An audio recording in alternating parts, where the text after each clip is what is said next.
অনেক দিন আগের কথা। এক জঙ্গলে লিলি নামের একটি পাখি থাকত। লিলি খুবই পরিশ্রমী ও বুদ্ধিমান একটি পাখি ছিল। কিছুদিন পর লিলি এক ছোট্ট মেয়ে জন্ম দেয়। তার নাম রাখে তুলি। তুলি কিন্তু খুবই অলস একটি পাখি। সে জন্মের পর থেকেই দেখে আসছে তার মা তাকে খাবার এনে খাইয়ে দিচ্ছে। তুলি যখন একটু বড় হয়, তখন তার মা বলে, এবার তোমাকে ডানা মেলে উঠতে শিখতে হবে, তা না হলে আমি তোমাকে আজীবন ডানা এনে দিতে পারবো না। তোমাকে তোমার জন্য নিজেই দানা নিয়ে আসতে হবে। কিন্তু মা, আমার ভয় করে, পড়তে গিয়ে যদি পড়ে যায়। না আমার সোনা মেয়ে, ঈশ্বর আমাদেরকে পাখনা ওড়ার জন্য দিয়েছে, তিনি আমাদের পড়তে দিবেন না। তুলি তার মায়ের কথায় মনোযোগ না দিয়ে নিজের খেলায় ব্যস্ত হয়ে পড়ে। এইভাবেই দিন কাটতে থাকে। একদিন লিলি খুব রেগে নিজের বাসায় আসে আর বলে, আমি তোমাকে কতবার বলেছি উঠতে শিখে নাও, কিন্তু তুমি আমার কথা শুনুনি। এবার কাল থেকে তুমি আমার সাথে দানা নিয়ে আসতে যাবে। তুলি এবার তার মাকে নাটক করে বলে, না আমি দানা খেতে যেতে পারবো না, আমার না পায়ে প্রচন্ড ব্যথা করছে, আজকে তুমি নিয়ে এসো। কিছুদিন পর থেকে আমিও তোমার সঙ্গে যাব। তোর এই গোলগোল কথা বলার অভ্যাস তোকে একদিন নিয়ে ডুববে। এইভাবে কিছুদিন আরো পেরিয়ে যায়। একদিন তুলি বাসায় বসে তার মায়ের অপেক্ষা করছিল। তখনই সেখানে তার কালু কাকু আসে আর বলে, তুলি মা, তোমার মাকে শিকারীরা ধরে তাদের সঙ্গে নিয়ে গেছে, এবার সে আর কখনো ফিরে আসবে না।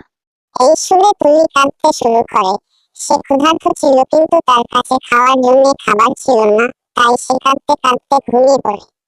সন্ধ্যার সময় যখন সে ঘুম থেকে উঠে দেখে চারিদিকে অন্ধকার নেমে আসতে শুরু করেছে, এবার কিন্তু তার ভয় করতে লাগলো। এদিকে আবার সে ক্ষুধার জ্বালাই কাতর। পুরো রাত ভয় সে তার ঘরের এক কোনায় বসে কাটিয়ে দিল। সকালবেলা সে দেখলো তার আশেপাশের সব পাখি দানা খেতে যাচ্ছে। এই দেখে সে ভাবলো, এখন আমাকে এই পাখিগুলোর সঙ্গে খাবার নিতে যেতেই হবে, তা না হলে আমি ক্ষুধায় মারা যাব। তখন তুলি উড়ার জন্য তার বাসা থেকে লাফ দিয়ে দেয়।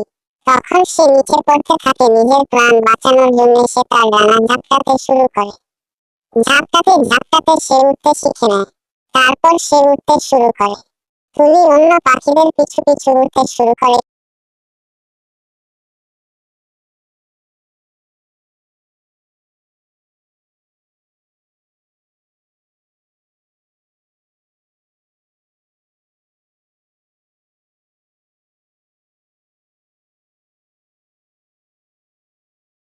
কিছুক্ষণ পর তারা পাখিদের দানা খাওয়ার জায়গায় পৌঁছে যায়।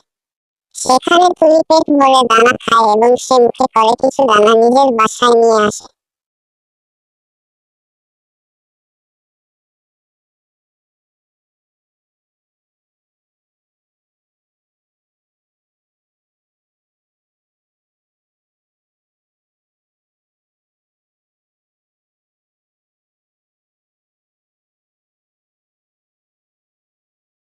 বাসায় এসে দেখে তার মা তার দিকে দেখছে আর হাসছে। তুলি তখন তার মাকে জিজ্ঞেস করে, মা তুমি ঠিক আছো তো? তোমাকে শিকারীরা ছেড়ে দিই? তখন লিলি বলে, তুলি মা, তোমাকে উঠতে শেখানোর জন্য আমরা এই নাটকটা করি। আমি আর তোর কালু কাকু মিলে এই বুদ্ধি করি আর তোমার কাছে মিথ্যা খবর পাঠাই। তুলি এই শুনে কাঁদতে শুরু করে। লিলি তাকে চুপ করায় এবং বলে, তুলি মা, এই কথা সব সময় মনে রাখবে, অনেক সময় নিজের কাজ নিজেকেই করতে হয়, কারোর ভরসায় বসে থাকতে হয় না। তুমি অনেক অলস হয়ে গিয়েছিলে, তাই তোমাকে এই শিক্ষা দেওয়া হয়। দেখো, আজ একদিনেই তুমি ভালো করে উঠতে শিখে গেলে, কারণ তুমি জানতে তুমি করলে তোমাকে উঠানোর মতো কেউ নেই। এই সবক পুরো জীবন মনে রাখবে আর বাস্তবে প্রয়োগ করবে। এরপর থেকে তুলি তার মায়ের কথা অনুযায়ী পরিশ্রমী হয়ে ওঠে।